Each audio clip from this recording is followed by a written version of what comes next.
Justin, thank you. Well, the race for governor is coming right to your living room couch. Oh, sure, the candidates are out there stumping on the streets, but for the next 4 weeks, they are also going to be bombarding you with ads, tons of them. Here's Fox 6's Myra Sanchick.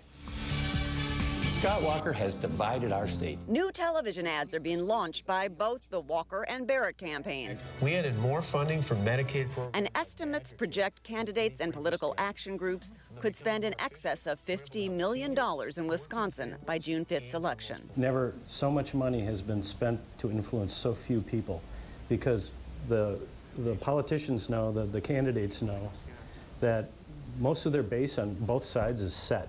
And there's probably just a very slim number of people in the middle that are undecided.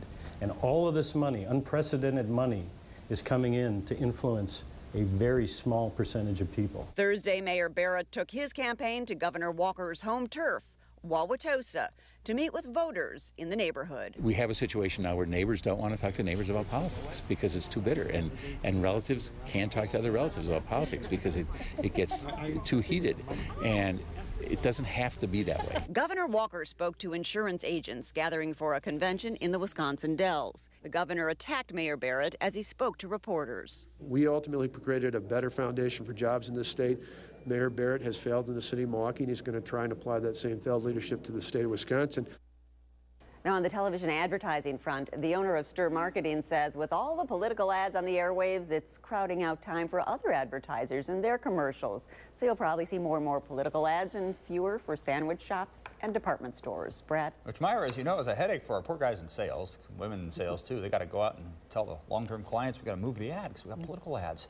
The polls continuing to show a tight race between Governor Walker and Tom Barrett.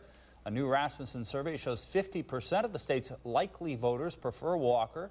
45% chose Barrett. The margin of error is 4.5%. The race for governor takes to the streets. Tom Barrett's campaign targeting local neighborhoods. Scott Walker making an appearance in the Dells. Meanwhile, they are both trying to reach even more voters with a massive TV ad campaign. Here's our Myra Sanchick.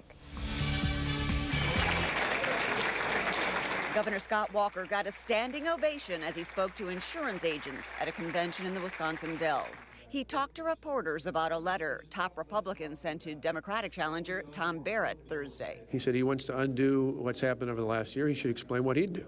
I think the simple reality is the reason he doesn't want to talk about that is he raised taxes. Milwaukee Mayor Tom Barrett launched what he calls a neighbor-to-neighbor campaign, meeting voters in coffee shops and front porches, stopping first in Wauwatosa, the home turf of Governor Walker. He had some questions of his own for Walker. I want him to explain to the people of this state why he has a legal defense fund. Neither candidate answered their opponent's question. This week, both candidates are not only focusing on public appearances, they are spending lots on television ads. Some estimates project the campaigns and political action groups could spend in excess of $50 million. At Stir Marketing in Milwaukee, the owner says the huge political buy is crowding out other advertisers who want to get commercial time. Take Cousin Subs, for instance.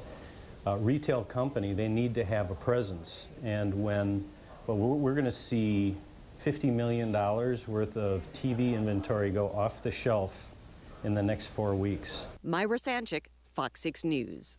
Meanwhile, a new Rasmussen poll shows that Governor Scott Walker has a 5-point lead over Tom Barrett in the recall race. 50% of likely voters prefer Walker, 45% prefer Barrett, 2% prefer some other candidate, and 2% are undecided.